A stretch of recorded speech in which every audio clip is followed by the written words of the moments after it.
être régulièrement informé de la publication de nouvelles vidéos, abonnez-vous à notre chaîne YouTube Postervision.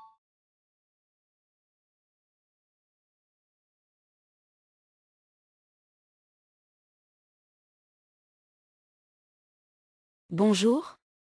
Il faut savoir que plus de 5 millions d'enfants sont nés dans le monde à la suite d'une tentative de fécondation in vitro ou par micromanipulation depuis que ces techniques existent. La fécondation in vitro ou la FIV, avec ou sans micro-injection, a révolutionné le traitement de l'infertilité. Elle est utile dans pratiquement toutes les causes de stérilité. Mais ses résultats sont encore modestes, et loin des attentes des couples, puisque seulement 25% des patientes accouchent après une tentative, et 40 à 50% après plusieurs tentatives. Le risque de complications immédiates existe, mais il est aujourd'hui bien maîtrisé. Les études à long terme sur le devenir des enfants et des femmes sont très rassurantes. L'insémination intra-utérine est une technique d'assistance médicale à la procréation simple, qui doit être réservée, compte tenu des faibles chances de succès, aux indications pour lesquelles la qualité du sperme est préservée.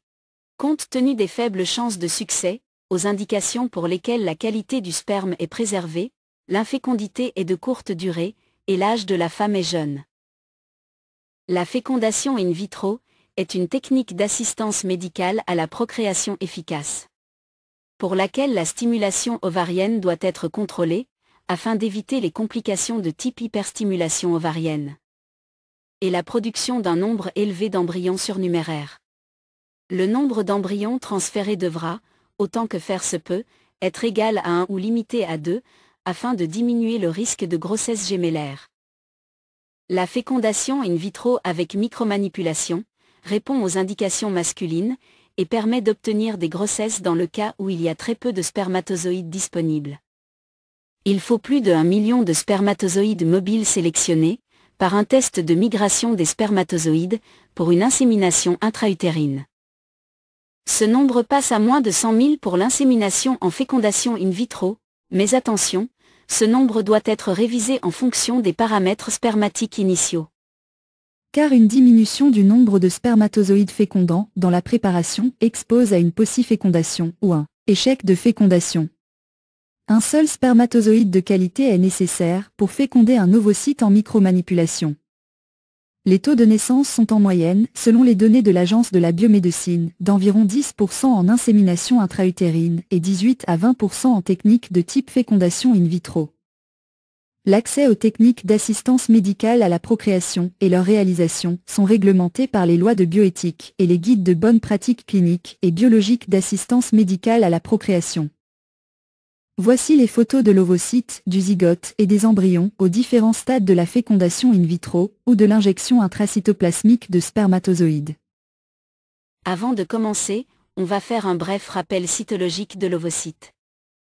L'ovocyte est entouré de cellules de granulosa, appelées également corona radiata, qui tapissent la zone pellucide et contient la vésicule germinale, centrée par le nucléole.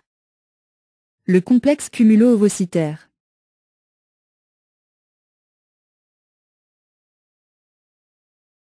Un ovocyte au sein du complexe cumulo-ovocytaire.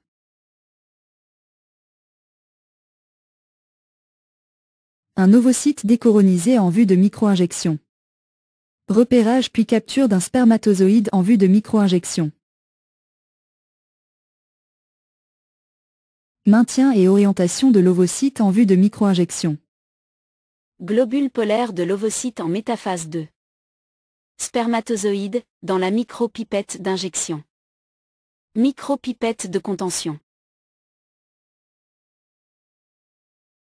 Injection du spermatozoïde dans le cytoplasme ovocytaire. Fin de l'injection du spermatozoïde dans le cytoplasme ovocytaire. Zygote avec 2 plonucléi. Donc correctement fécondé 18 heures après la mise en fécondation. Zygote avec 3 pronucléi. Probablement du fait de la pénétration de 2 spermatozoïdes dans l'ovocyte. Embryon à 2 cellules, aspect normal, après 26 à 28 heures après l'insémination. Embryon à 4 cellules, de parfaite qualité, aspect normal 48 heures après l'insémination.